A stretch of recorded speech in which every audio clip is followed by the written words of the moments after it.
principal y 39. Amén. Dice la palabra de Dios: ¿qué pues diremos a esto? Si Dios es por nosotros, ¿quién contra nosotros?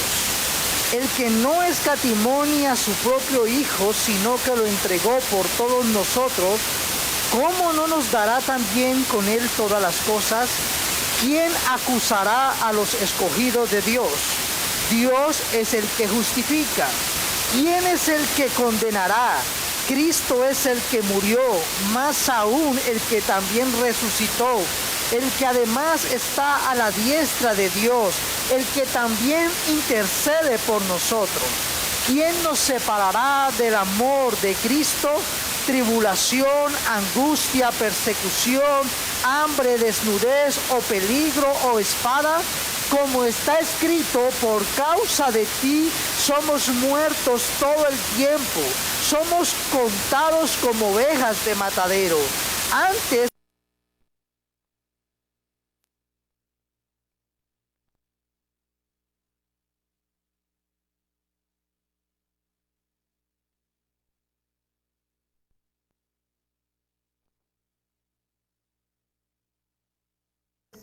ni lo porvenir, ni lo alto, ni lo profundo, ni ninguna otra cosa creada nos podrá separar del amor de Dios que es en Cristo Jesús, Señor nuestro. Padre, te damos gracias por tu palabra. Gracias, Señor, porque nuestra seguridad solamente depende de tu gran amor. Gracias por amarnos cuando no merecemos ser amados. Gracias porque en lugar de habernos dado, Señor, juicio, Padre Santo, nos diste misericordia. Glorifícate a través de la predicación de tu palabra. Que el predicador, Señor, se someta a ti y te glorifique. Y que los oyentes, Señor, mediten en tu palabra y te obedezcan. Todo esto te lo rogamos, Espíritu Santo, en tu santo nombre, Jesús. Amén. Pueden sentarse, iglesia. Mis hermanos, la semana anterior dimos un primer, llamémoslo así, un primer fundamento. Y si ustedes se acuerdan, el capítulo 8, el apóstol Pablo lo comenzó diciendo que no hay ninguna condenación para los que están en Cristo. Eso debe de darnos a nosotros los que estamos en Cristo seguridad de nuestra salvación. Si yo te pregunto a ti, mi hermano, ¿tú estás seguro de tu salvación? ¿Tú qué me dirías? Espero en el Señor que sí. Espero en el Señor que sí, porque si tú dudas de tu salvación, es porque tú todavía piensas que tú te vas a salvar por tus obras. Si tú dudas de tu salvación, es porque tú aún crees que tu salvación depende de lo bueno o lo malo que tú hagas. Y la Biblia nos da clara evidencia. La semana anterior miramos los 3 versículos anteriores, mis hermanos, y nos dio el primer fundamento. Y el primer fundamento de nuestra salvación es el propósito de Dios en nuestro, hermanos, llamamiento. Dice, y sabemos, versículo 28, que los que aman a Dios, todas las cosas les ayudan a bien. Y dijimos que nosotros no amamos a Dios primero, sino que Juan dice, nosotros le amamos porque Él nos amó primero. Así, mis hermanos, que el fundamento, el propósito de Dios, hermanos, ese es el primer fundamento. Continúa diciendo, esto es a los que conforme a su propósito son llamados. Y luego el apóstol dice, hermanos, en el versículo que continúa, que es el 29, porque a los que antes conoció, Él también los predestinó, hermanos. Pero no solamente nos predestinó, Él nos llamó, hermanos. Y además de llamarnos, dice el escritor bíblico, que Él nos justificó. Y sabemos por todo lo que ya ha dicho Pablo en Romanos, que la justicia que nos salva no es nuestra justicia. La justicia que nos salva es la justicia de Cristo puesta a nuestro favor. Por eso no hay ninguna condenación para los que están en Cristo.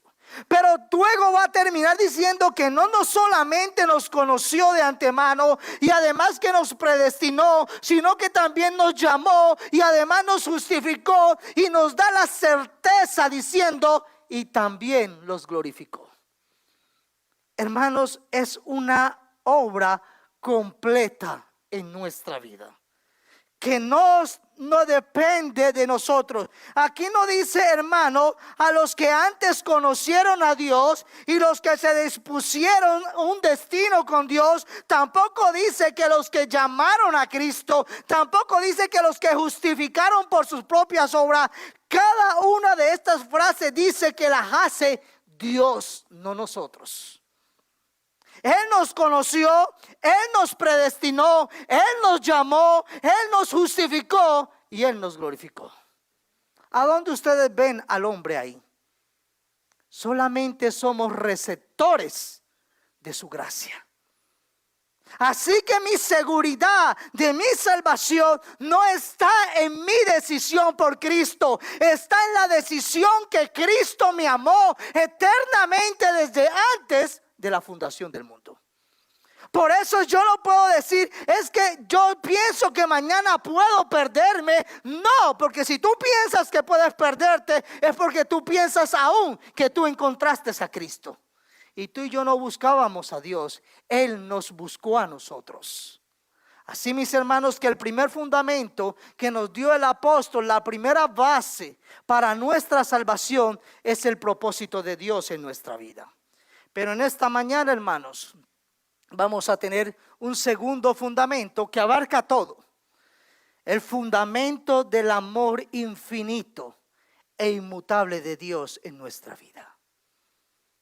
Es un fundamento, y mire que estoy diciendo que el fundamento de la seguridad de nuestra salvación es el amor de Dios, no es tu amor. No es que yo amo a Dios. Es que Dios me amó, me ama y me amará por siempre, porque el amor de Dios es inmutable. Dios no te ama más ayer o te ama más hoy que ayer. Dios te ha amado por siempre y para siempre, hermanos, pero Dios te amó desde la eternidad. En Él no hay variación. Así que la seguridad de mi salvación no es que yo amo a Dios, es que Él me amó cuando yo era una persona que no debería ser amada. ¿Qué dice el texto? Entremos al texto bíblico, hermanos. El amor infinito de Dios es el fundamento, y el primer punto lo diremos así: si Dios no escatimonia a su Hijo, iglesia, para nuestra salvación. Si Dios, hermanos, no dejó de poner el juicio sobre Cristo, ciertamente nos guardará hasta el final. Él ya hizo lo más grande, ya nos dio todo lo que tenía. ¿Y qué era? Su Hijo. ¿Por qué yo tengo que dudar que ahora que el que murió por mí, ahora no va a ser capaz de sostenerme? Si ya me salvó de la condenación, Él me sostendrá.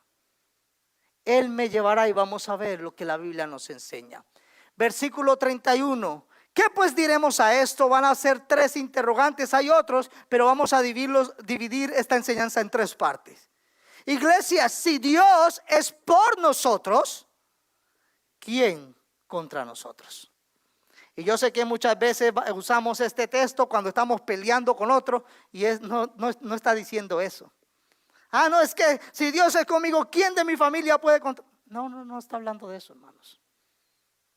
Está hablando, hermanos, de una salvación segura. Si Dios no solamente está contigo y conmigo, sino que está por mí, ¿quién nos podrá separar del amor de Dios? Hermanos, la respuesta es obvia. Nadie se puede oponer a Dios. Tus enemigos no están en contra de ti. El que pelea contra un hijo de Dios, pelea con aquel que está por mí. ¿Y quién está por mí? Si yo estoy en Cristo, Dios. Dios no solamente está a tu favor, iglesia. Dios está por ti y peleará por ti. Dios está de parte tuya si estamos en Cristo. No puede haber temor, porque no existe, ni existirá, ni ha existido ningún enemigo que sea más poderoso que Dios. Ni en esta era ni en la venidera, nadie es igual al Todopoderoso. ¿Cuántas veces cuando llegan los temores a nuestra vida, decimos, todo lo puedo en Cristo? Pero por dentro estamos que nos comemos todas las uñas. Cuando tú recuerdas que el apóstol ya dijo que tú y yo fuimos insertados a la familia de Dios. Fuimos adoptados a través de Jesucristo. Ahora, si tú y yo estamos en Cristo, tu Padre celestial es Dios. Y si ustedes siendo malos, yo siendo malos, sé dar buenas dádivas a mi hijo, hermanos. Y yo como hombre, hermanos, Dios ya nos dio a su hijo, pero también nos dio su Santo Espíritu. ¿Ustedes creen que Dios los abandonará ahora? Si ya los amó cuando ustedes todavía no eran hijos. Si entregó a su hijo en la cruz por ustedes y por mí. ¿Ustedes creen que ahora Dios los va a dejar a su, como dicen, a su suerte? No, hermanos. Ustedes si estamos en Cristo, somos hijos de Dios. Y Dios es un Padre perfecto, hermanos. Y si nosotros humanamente, si débilmente damos seguridad a nuestros hijos, ¿cuánto no más seguro debes de estar tú y yo si somos hijos de Dios? ¿A qué he de temer si Dios es mi Padre? Puedo tener esa misma certeza del salmista: Jehová está conmigo, no temeré lo que pueda hacer el hombre. Jehová está conmigo entre los que me ayudan. Yo no necesito hacer trampa, ni mentir, ni chancullo, porque Cristo Dios, el Todopoderoso, es mi Padre. En Él debo vivir confiados en los momentos más sombríos de mi vida. En medio de la angustia puedo confiar plenamente en el buen pastor. Aunque ande en valle de sombra de muerte, no temeré mal alguno, dice el salmista. ¿Por qué? Porque yo soy bautista. No, yo soy un débil pecador, porque tú estarás conmigo. Es tu vara y es tu callado que me infundirán aliento en medio de todas las adversidades de mi vida. Tú estarás conmigo aún en los momentos más sombríos y oscuros de mi vida. Ahí estás tú. Y no importa mis enemigos, tú me haces un banquete delante de ellos.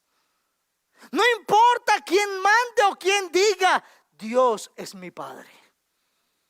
No temeré, no temeré. Hermano, pero el mundo se está poniendo horrible. Sí, pero Dios es mi Padre.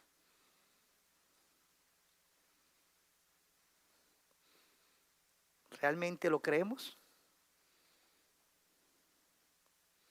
Él está por nosotros. No solamente está con nosotros, Él pelea a nuestro favor. Y la victoria es del Señor. Versículo 32. Miren, hermanos, Si Dios no escatimó ni a su propio Hijo, sino que lo entregó por todos nosotros, ¿cómo no nos dará también con Él todas las cosas? Dios ya te dio todo. Cristo en vosotros.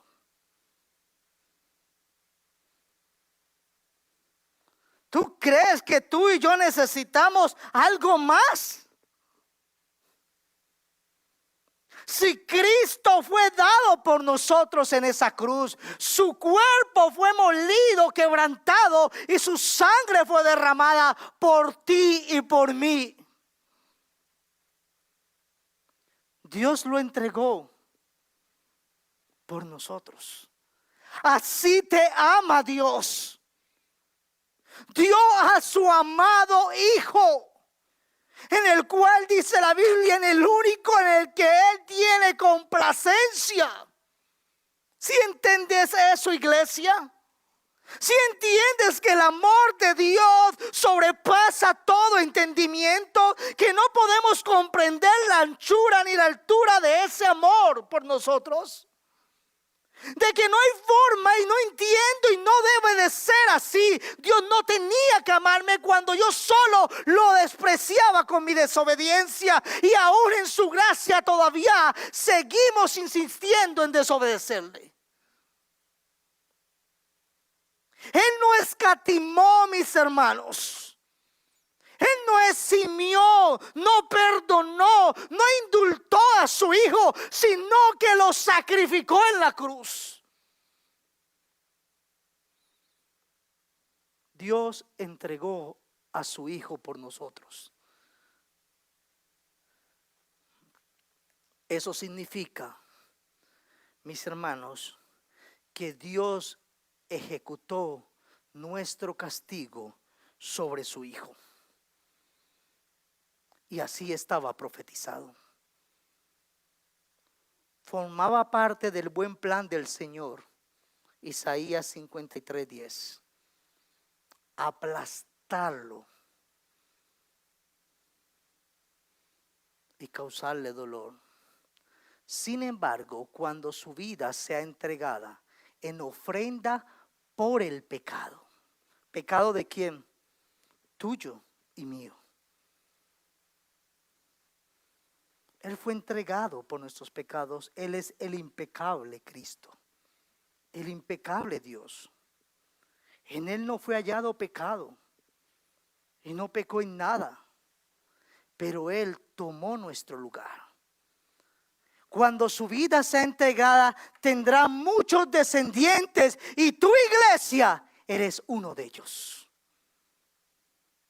Disfrutará de una larga vida, y en sus manos, en las manos de Cristo, no en las nuestras, el buen plan del Señor prosperará. El plan que Dios había designado desde la eternidad. A los que conforme, versículo 28, conforme a su propósito, a su plan, fueron llamados. Hermanos, la obra es del Señor. Si la obra fuera tuya y mía, créeme que viviríamos cada día en incertidumbre. Pero la obra de salvación es del Señor. Él fue entregado, dice Pablo en Romanos, por nuestras transgresiones, y resucitado para nuestra justificación. Él, hermanos, murió por nosotros. El Padre lo entregó. El Padre, hermanos, ejecutó su obra sobre el Hijo. Y la condenación de nuestros pecados ya fue puesta sobre el Hijo si creemos en Él. Al que no conoció pecado, por nosotros lo hizo ofrenda por el pecado, para que nosotros fuésemos hechos, ¿qué, hermanos? Justicia de Dios en Él. En Él. Sin Cristo, iglesia, la iglesia está perdida. Solamente la iglesia es iglesia cuando vive en Cristo Jesús. Porque toda nuestra realidad de salvación no está en los hombres. En nosotros solamente nos espera un horrendo castigo, porque una cosa es que la mano de Dios esté por nosotros, otra cosa es que la mano de Dios esté contra nosotros. Y horrenda cosa es caer en las manos. Así, mis hermanos, que gracias a Dios antes éramos hijos de ira, pero ahora somos hijos de Dios por su gran misericordia. Cristo fue puesto en nuestro lugar.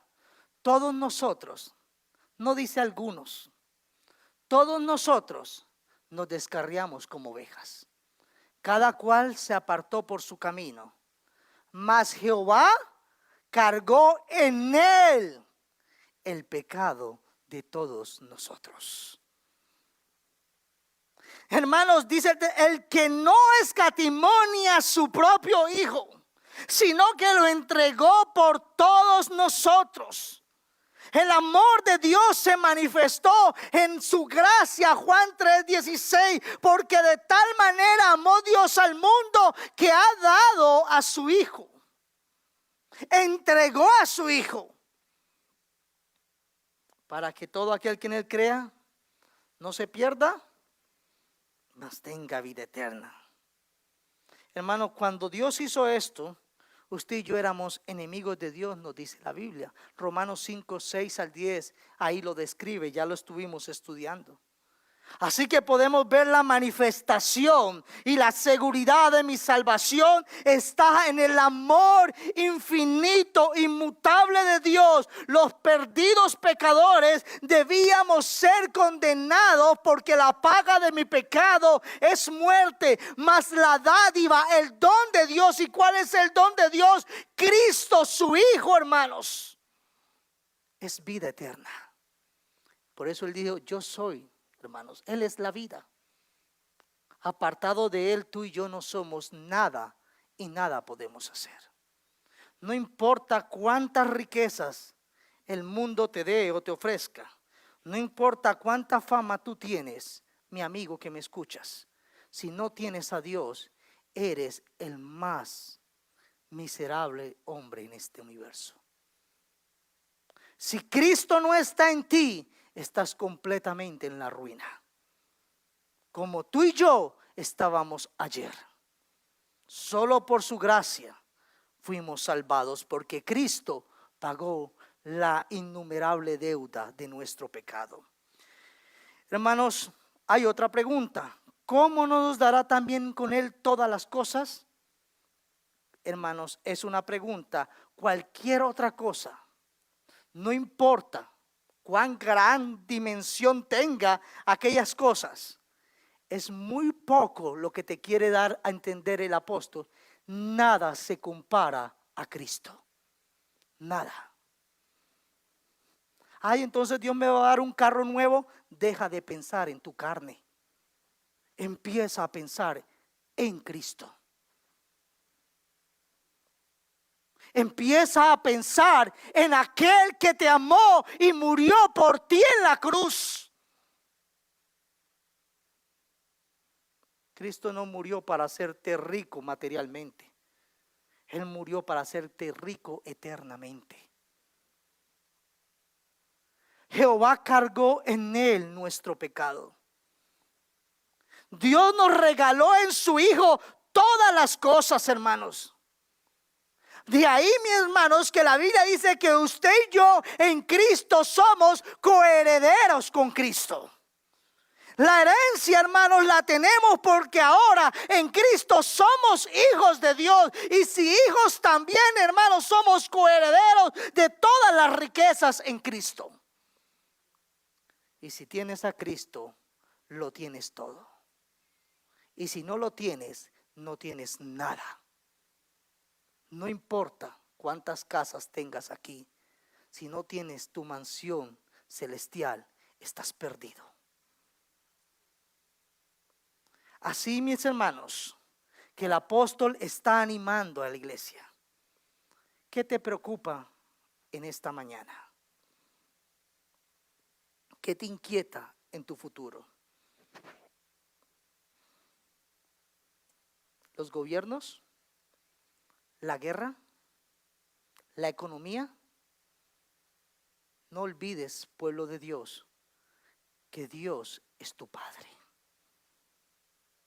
Y Dios dio a su Hijo, al unigénito, en el cual Él se complacía eternamente y se complace por tu salvación.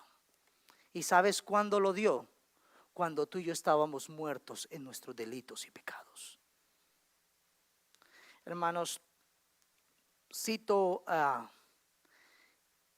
Cristo nos redimió, Gálatas 3:3, hermanos, pero quiero citar en este texto, dice acerca de esto este comentarista, si Dios ha hecho lo más grande, iglesia, ¿no dejará de hacer lo más pequeño? El don de Cristo incluye todos los demás dones. Si Él ya nos dio a Cristo, ¿no nos dará todo para que su propósito se cumpla? El creyente está seguro de su salvación, no porque esté seguro de que tú y yo seremos constantes, de que perseveraremos, sino simplemente porque está seguro de la inmutabilidad del amor de Dios. Esa es mi seguridad. No de que yo perseveraré hasta el final. No de que, como dice Apocalipsis, el que venciere. Ahorita citaremos eso. Porque si tú y yo vencemos, somos más que vencedores. ¿En quién? No es tu victoria, es la victoria de Él. Un amor infinito, iglesia, no puede cambiar. Un amor que no escatimó al Hijo eterno de Dios, sino que lo entregó en la cruz libremente, no puede fallar en su propósito. Esa es mi seguridad, que no está puesta en mí ni en mis obras, ni ahora, ni mañana, ni ayer, sino en la obra perfecta, consumado es, de Cristo a favor tuyo y mío. Ese es mi descanso, de que si hoy mi vida se acaba aquí, hermanos, yo estoy seguro en quien he creído y es poderoso para guardar mi depósito para aquel día. Porque yo no creo en mí, yo creo en Él. Yo soy igual de débil que tú, pero solamente su gracia me salva y me sostiene.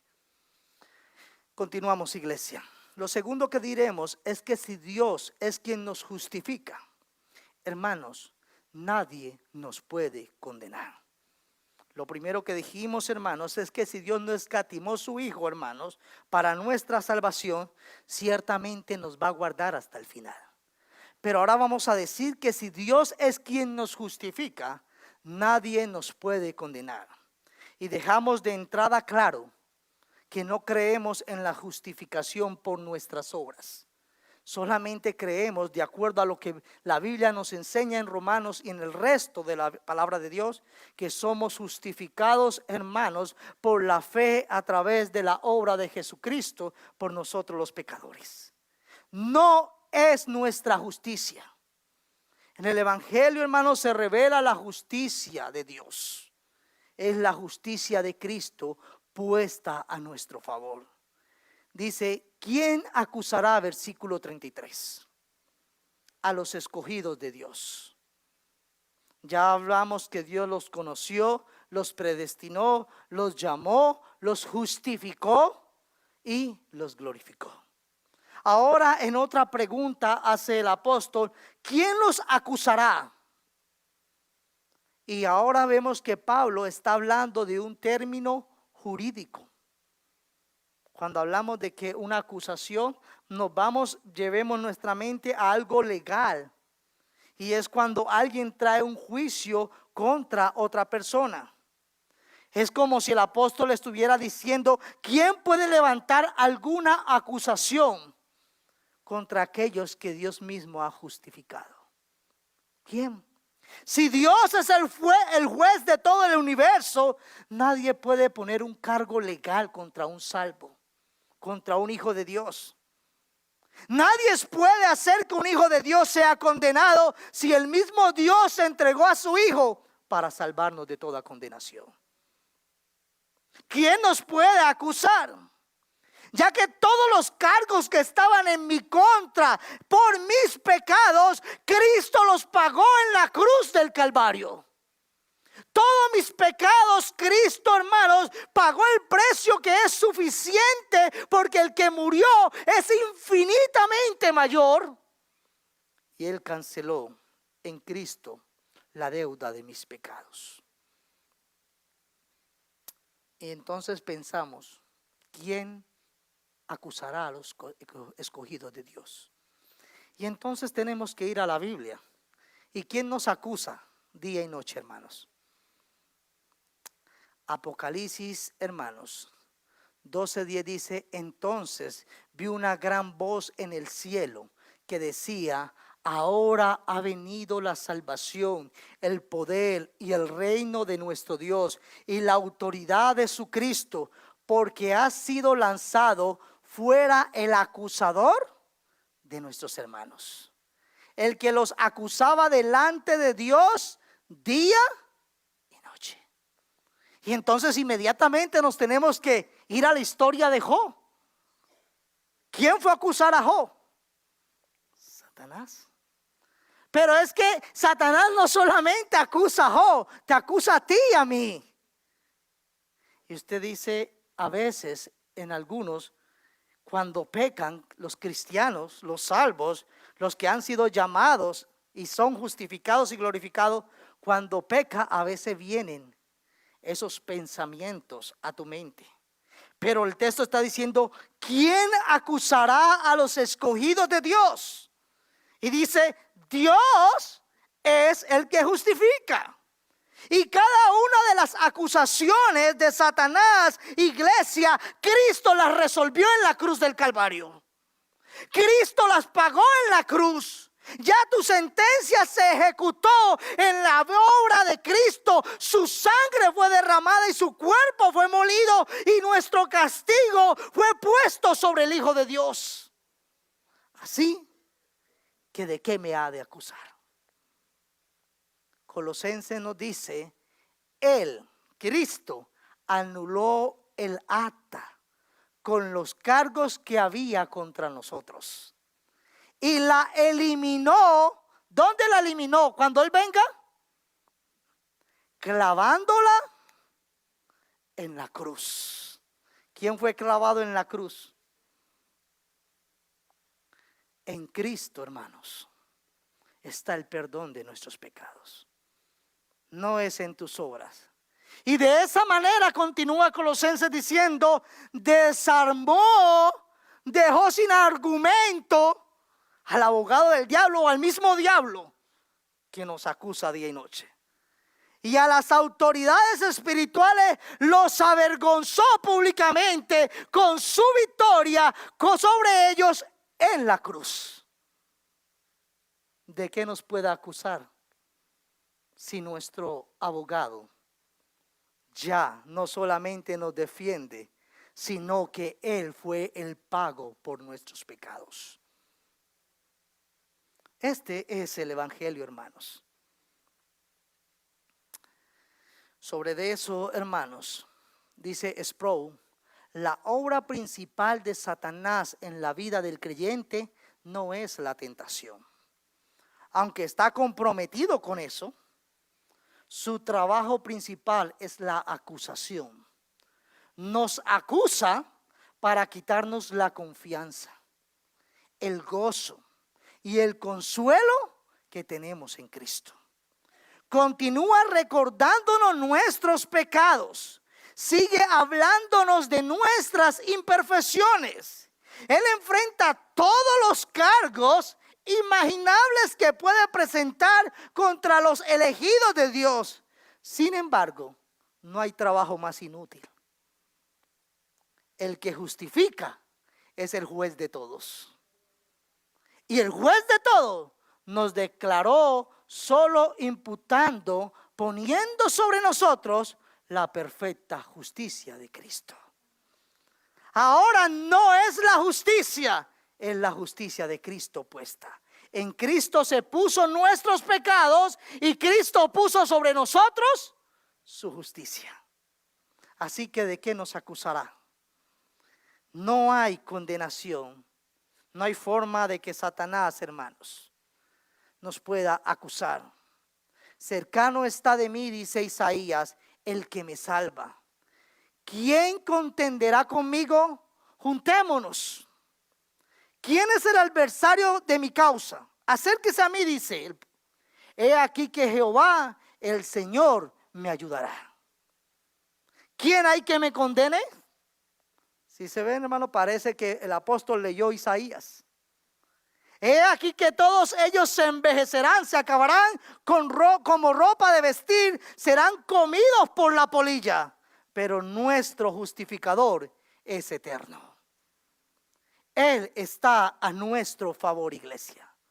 Y luego, hermanos, versículo 34. ¿Quién es el que condenará? Primero dijo, ¿quién es el que acusará? Ahora, ¿quién es el que condenará? Cristo es el que murió.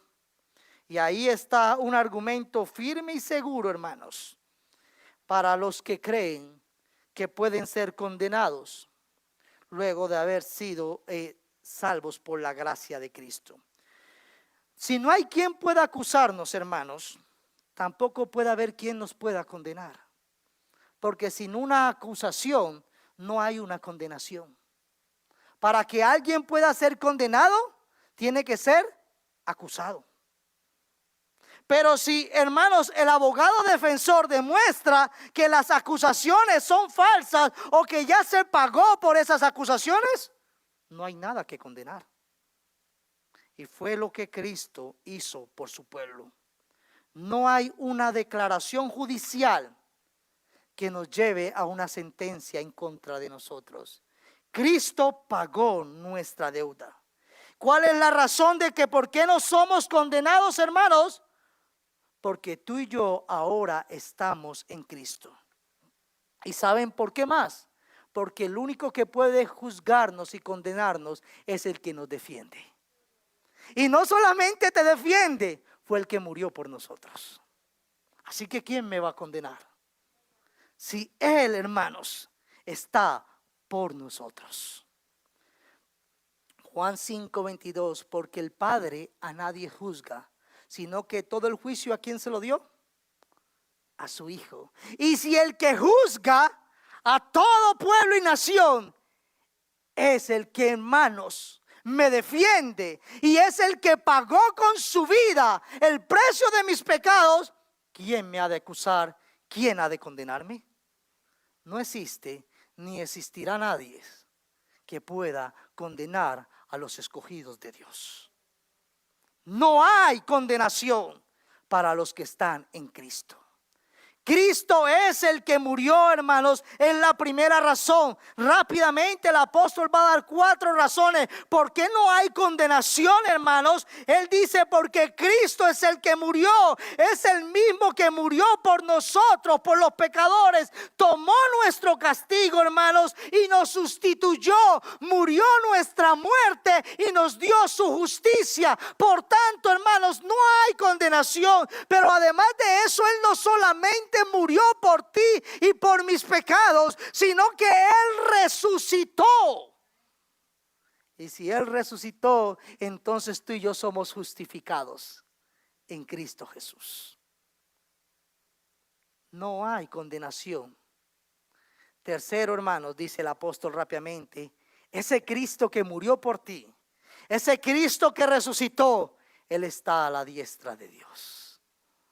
No, yo ahora no tengo un Cristo crucificado, no tengo un Cristo en la tumba. Mi Cristo que murió, que resucitó, está a la diestra de Dios.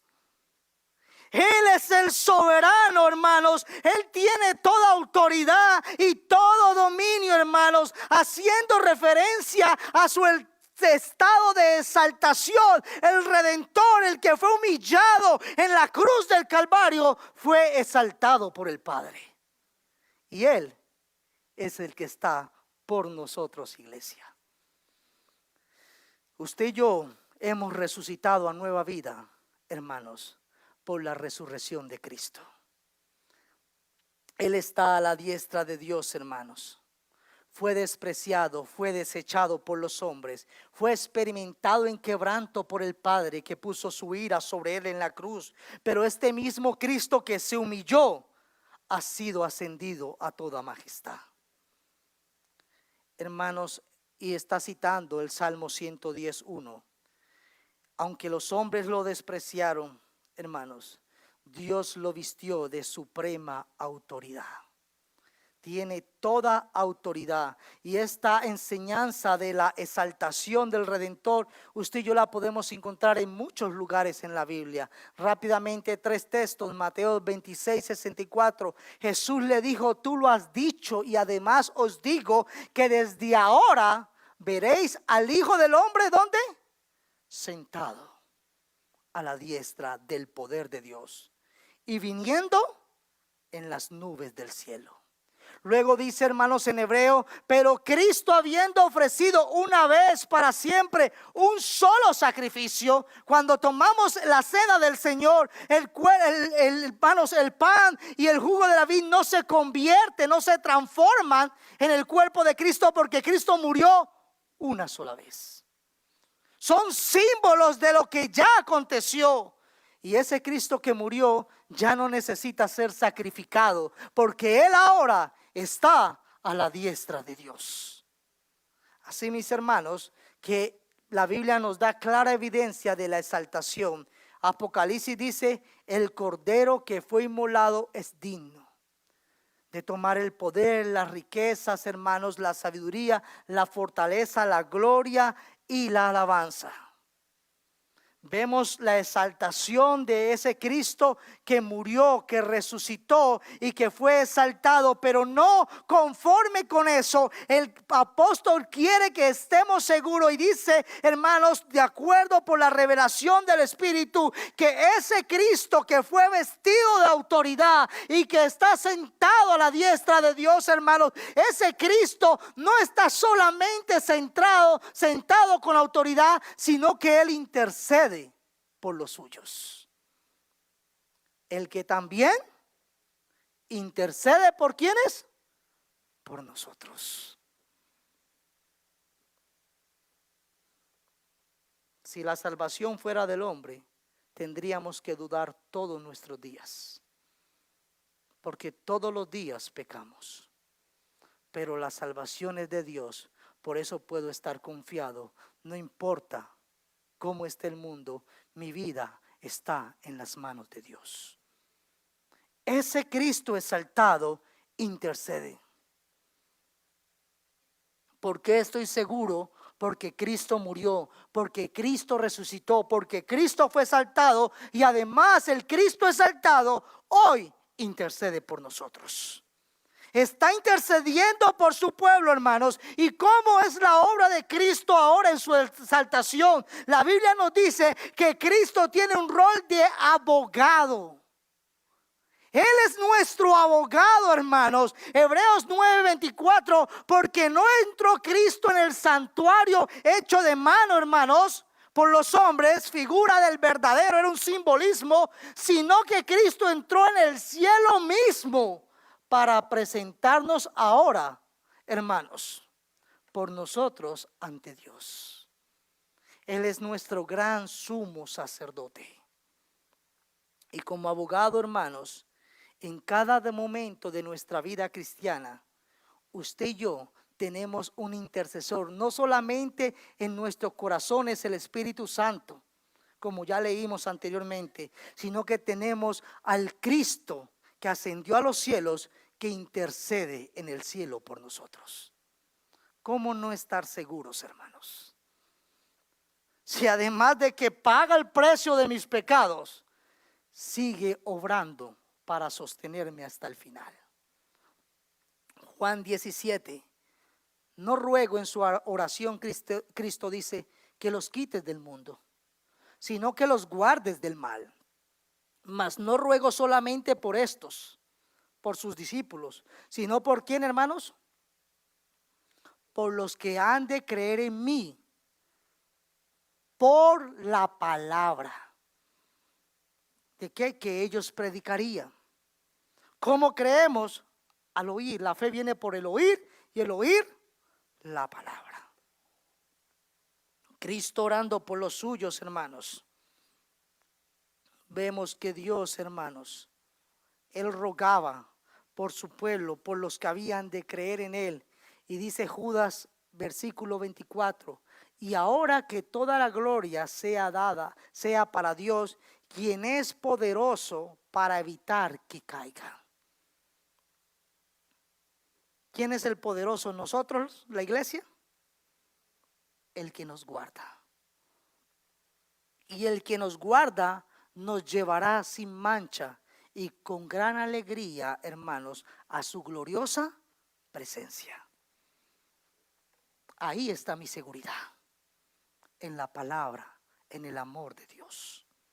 Ahí puedo estar seguro, porque Dios, hermanos, me ha amado. Y porque Él ha dicho, hermanos, que nos guardará sin caída hasta el día de Jesucristo. Así que podemos descansar en la gracia y en el amor de Dios. Los otros sacerdotes en el antiguo pacto llegaron a ser muchos, debido a que por la muerte no podían continuar, morían 40, 60 años y tenían que ser reemplazados. Fueron muchos. Mas nuestro gran sumo sacerdote que está en los cielos intercediendo por nosotros, hermanos, permanece para siempre. Él tiene un sacerdocio inmutable. Dios no ha intercedido solamente una vez, Él intercede para siempre por los suyos. Por lo cual puede también salvar cuando se porten bien perpetuamente, iglesia, a los que por Él se acercan a Dios. Sabemos que y enseñamos que nos acercamos a Dios no porque nosotros lo buscamos, sino porque Él nos buscó a nosotros. ¿Y qué hace Cristo viviendo algunos días? Viviendo siempre para interceder por ellos. Tenemos un intercesor en los cielos y es el Cristo que nos salvó. Así, iglesia, y lo tercero que diremos, nada ni nadie, iglesia, nos podrá separar del amor de Cristo. Porque en Cristo somos más que vencedores. Nada nos podrá separar. Así que deja de temer si estás en Cristo. Nada. Hermano, es que soy débil. Es que en tu debilidad el poder de Dios se perfecciona. Tú no estás aquí por tus fuerzas o por tus deseos. Tú estás aquí solamente por la gracia y misericordia de Dios. Si somos lo que somos hoy, es por el infinito amor de Dios. Nada nos podrá separar. ¿Quién nos separará? Versículo 35. Del amor de Cristo. Ya vimos que no hay quien hermanos, nos acuse. No hay quien nos condene. Ahora dice, ¿quién nos podrá separar? Y dice, nadie puede separar, hermanos, no el verdadero creyente de aquel que lo amó y entregó su vida. Y lo que está diciendo, hermanos, es que nadie puede poner una distancia entre el amor de Dios por los suyos. Y miren que aquí deja claramente, no dice, ¿quién nos separará de nuestro amor por Cristo? Hermanos, hay días que tú no sientes el mismo amor. Hay días que tú estás tan falto de amor que ni quieres venirte a congregar. Y aún eso no es, hay días que estamos tan faltos de amor que no queremos ni leer la Biblia. Y eso sí que está peor. Porque eso demuestra cuán orgullosos somos nosotros. Cuando tú y yo no leemos la Biblia, usted y yo somos los cristianos más arrogantes. Porque pensamos que podemos vivir esta vida cristiana a nuestras fuerzas y a nuestra manera. Tribulación. ¿Tienen tribulaciones, iglesia? Creo que todos tenemos. Y cuando habla de tribulación, algunos dicen que son aquellas aflicciones que vienen de afuera, externas. Corintios, porque ya conocéis la gracia de nuestro Señor Jesucristo, que por amor a vosotros se hizo pobre, para que vosotros con su pobreza fueses enriquecidos. Cristo ya nos dio todo lo que necesitamos, hermanos.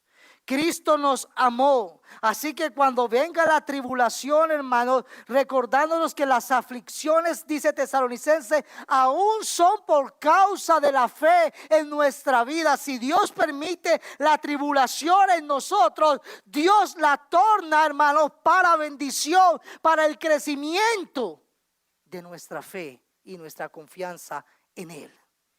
Y podemos seguir leyendo, hermanos. Cuando tú y yo andábamos perdidos, hermanos, Él vino a buscarnos y a salvarnos. Así que no importa la tribulación que tengamos, no nos separará, hermanos, del amor de Cristo. Hermanos, es que me da miedo que el día de mañana esto se ponga más feo y yo empiece a dudar de mi fe. Si estás en Cristo, Él te sostendrá. Tú y yo podemos en nuestras fuerzas salir corriendo ahora mismo, olvidarnos de Cristo, pero es que yo no me salvé, Él fue el que me salvó, y el que me salvó me sostendrá. Persecución, aquellas cosas que podemos, angustia, hermanos, aquellos aprietos de nuestra vida, ¿qué nos preocupa? ¿Qué nos está angustiando hoy? No sé. El mañana. Muchos no viven el presente por estar pensando en el mañana. Y Jesús dijo, cada día traerá. Así, mis hermanos, que aunque tú y yo no tengamos el mañana en nuestras manos, Dios sí lo tiene. Así que el mañana tampoco me separará del amor de Dios. Persecución, hermanos, pero recuerde que son persecuciones no por nuestros pecados, sino a causa de nuestra fe en Jesucristo. Debido a que tú y yo ahora estamos unidos a Cristo, sentiremos persecución, rechazo. ¿Eso nos separará? No. ¿Hambre? Posiblemente hasta ahora no nos ha tocado experimentar un hambre física. Pero cuando vamos, hermanos, o lleguemos a experimentar esto, no significa que Dios ha dejado de amarnos. Dice, hermano, pero es que no hay justo desamparado. Sí, Dios no desampara nunca a sus hijos. Y de pronto, como tú y yo estamos tan cómodos en un país que hay abundancia, pero hay muchos siervos fieles de Dios que están escasos de alimento en muchas partes del mundo, que no tienen que compartir todo lo que tú y yo tenemos en la mesa. El mismo Cristo sintió hambre cuando estaba en el desierto, y no digo que no tenía cómo comer. Él podía hacer comida en su poder, pero luego vemos que esta es una de las situaciones por causa de la fe que puede acontecer. Hermanos, desnudez, necesidad de ropa. Y cuando vemos, hermanos, que Cristo habló de esto, acerca cuando Él dijo que estaba desnudo, hermanos. Y entonces ellos le dieron con qué vestir. Mateo 25:36. Cuando está en su enseñanza, no que Él estaba desnudo. Cuando vamos a Pablo, Pablo también habla de esto, hermanos. De la desnudez que hay que padecer por causa, hermanos. Pero el Señor ha prometido estar con nosotros. Y no importa el valle de sombra de muerte, no temeremos mal alguno. ¿Por qué? Una vez más, porque Dios está con nosotros y por nosotros. Hermanos, y no importa, hermanos, la angustia. Recuerda, el salmista decía, el que habita al abrigo del Altísimo morará bajo la sombra del Omnipotente. Diré yo a Jehová, esperanza mía y castillo mío, mi Dios, ¿en quién confiaré? Y continúa, hermanos, Él te librará del lazo del cazador, de la peste destructora, con sus plumas te cubrirá, y debajo, y solo en Él, hermanos, estaremos seguros. ¿Cómo no confiar en Él? ¿Cómo no estar seguros si la salvación es de Jehová? En Mateo 25:36 les decía, hermanos, estuve desnudo y me cubriste, enfermo y me visitaste, en la cárcel y vinisteis a mí. Y luego Pablo lo dice: hasta esta hora padecemos hambre, tenemos sed, estamos desnudos, somos abofeteados y no tenemos morada fija. ¿Por qué, hermanos? Por su fe. ¿Qué nos preocupa, hermanos? ¿Que la cuenta de nuestro banco esté en cero? Pueda que sí. ¿Qué nos preocupa? Realmente, hermanos, nos preocupamos por confiar en Cristo, por creer en Él. Espada, peligro. Pablo, hermanos, estuvo en muchos peligros como predicador de Cristo. Muchos murieron a causa de la fe. El mismo Santiago, dice el texto, y en aquel mismo tiempo el rey Herodes echó mano a algunos de la iglesia para maltratarles y mató a espada a Santiago, a Jacobo, hermano de Juan. Hebreos fueron apedreados, aserrados, puestos a prueba, muertos a filo de espada. ¿De qué nos estará hablando? ¿Será que está hablando de los cristianos? Cuán diferente es nuestro cristianismo, hermanos. Tú y yo estamos más preocupados qué vamos a comer ahorita que por obedecer a Dios. Y estos hombres de Dios y mujeres de Dios daban todo por obedecer a su Salvador, porque ellos entendían la salvación que habían recibido. Entendían el verdadero amor de Dios. John Foss, en su libro de los mártires, dice: Nerón incluso refinó sus crueldades e inventó todo tipo de castigo contra los cristianos que pudiera inventar la más interna imaginación maligna, hermanos. En particular hizo que algunos fueran cocidos en pieles de animales silvestres. ¿Para qué, hermanos, hizo cocer a los cristianos? Para arrojarlos a los perros hasta que ellos murieran. A otros, dice este historiador, hermanos, los vistió de camisas atiezadas con cera, atándolos a los postes, y los incendió en sus jardines para iluminarlos. Los usó como antorchas humanas. Esta persecución fue general en todo el imperio, pero más bien, hermanos, iglesia, escucha, en lugar de apagar su fe, más bien aumentó, hermanos, el espíritu del cristianismo. Gloria a Dios por la tribulación en medio de su pueblo. Porque a veces el estar tan cómodos nos hace adormecernos en la vida cristiana.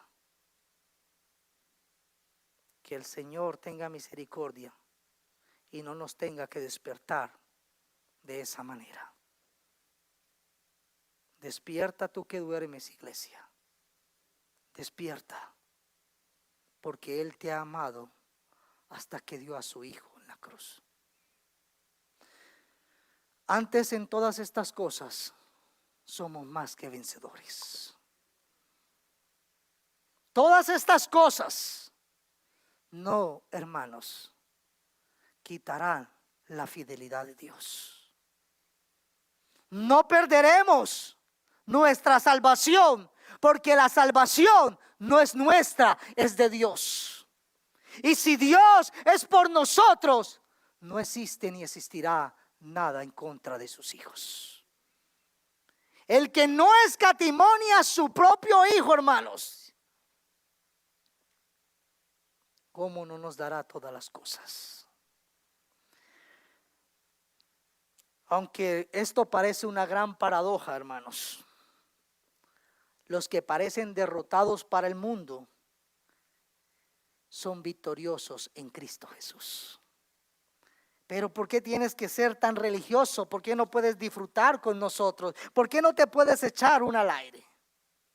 Porque somos más que vencedores en Cristo Jesús. Porque no estamos para agradar al mundo, porque queremos cada día agradar a nuestro Señor y Salvador. Porque Él nos amó cuando yo era una persona pecadora, era su enemigo. Me amó, como dice Efesios, así como Cristo amó a la iglesia y se entregó por ella misma, dice Efesios, hermanos. De esa forma me amó hasta el punto de entregar su vida por mí, pecador. Y el poder que tú y yo necesitamos lo recibimos de Él, el cual nos lleva siempre en triunfo en Cristo Jesús. El triunfo, la victoria es de Él y para Él. El poder, hermanos, ahí sí podemos decir, todo lo puedo en Cristo que me fortalece. Yo soy la vid, vosotros sois las ramas, el pámpano. El que permanece en mí y yo en él, este lleva muchos frutos, porque separados de mí, nada. Iglesia, mantente unido a la vida verdadera. No los domingos en la mañana, sino cada día. Y termina diciendo, por lo cual estoy seguro, nada, ni la muerte, ni la vida, ni ángeles, ni principados, ni potestades, ni lo presente, te preocupa el mañana, ni lo porvenir. Nada ni nadie nos podrá separar del amor de Dios que es en Cristo Jesús, Señor nuestro. ¿Es Jesucristo tu Señor? Si Cristo realmente es el Señor de tu vida, vive rendido a Él. Si tú no te rindes a Cristo, Cristo no es tu Señor. Cuando yo digo que es mi Señor, no solamente digo que es mi Salvador, estoy diciendo que es quien gobierna toda mi vida.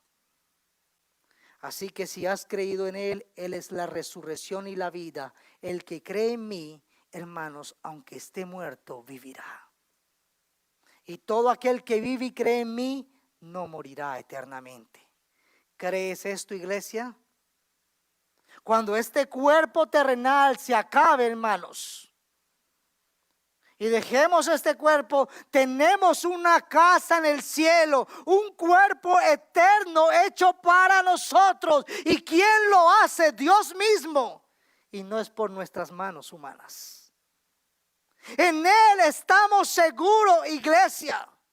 No olvides, hermanos, o potestades, principados, tu lucha no es contra sangre ni carne, sino contra principados, contra potestades, contra los gobernadores de las tinieblas de este siglo, contra huestes espirituales de maldad. Esa es tu lucha. Deja de pelear con tu hermano, deja de pelear con la familia y empieza a pelear espiritualmente, empieza a pelear en Cristo. Y así podremos sentir cada día que somos más que vencedores. De lo contrario, iglesia, cuando llegue la noche, la aflicción, andaremos a rastras por causa de nuestra desobediencia. Ni lo alto, ni lo profundo, ni ninguna otra cosa creada. Hermano, a Pablo le faltó esto. Nada. Nada que exista, porque todo fue creado por Él y para Él. Y el único que no ha sido creado es el creador de todas las cosas. Así que no existe nada que tú te puedas imaginar hoy o mañana. Todo, hermanos, está bajo la autoridad de Cristo. Y nada te podrá separar del amor de Dios. Porque ustedes enseñan que la salvación no se pierde, porque Él me ha amado eternamente. Y esta salvación no está en mí, está en Cristo Jesús, Señor nuestro. Demos gracias a nuestro Salvador. Gracias, Cristo. Gracias por tu gran amor por nosotros. No merecíamos tanto amor, Señor, y no lo merecemos. Pero en tu infinita providencia proveíste el Cordero de Dios que quita el pecado del mundo. Y nos justificaste. Quitaste toda sentencia en nuestra culpa. Toda condenación, Señor, que teníamos sobre nosotros fue pagada en la cruz del Calvario. Y además de eso nos adoptaste como tus hijos. Y nos hiciste coherederos con Cristo. Y ya no hay ninguna condenación para los que están en Cristo Jesús. Los que no andan conforme a la carne, sino conforme al Espíritu. Guíanos cada día, Santo Espíritu de Dios. Guíanos cada día a hacer tu santa voluntad. Bendice a tu iglesia cada día con tu soberana providencia. Y haznos cada día más como tú, Cristo Jesús, nuestro Salvador. Que tu imagen y tu amor sea manifestado en medio de tu iglesia. Todo esto te lo rogamos y te lo pedimos en tu santo nombre, Cristo Jesús. Amén.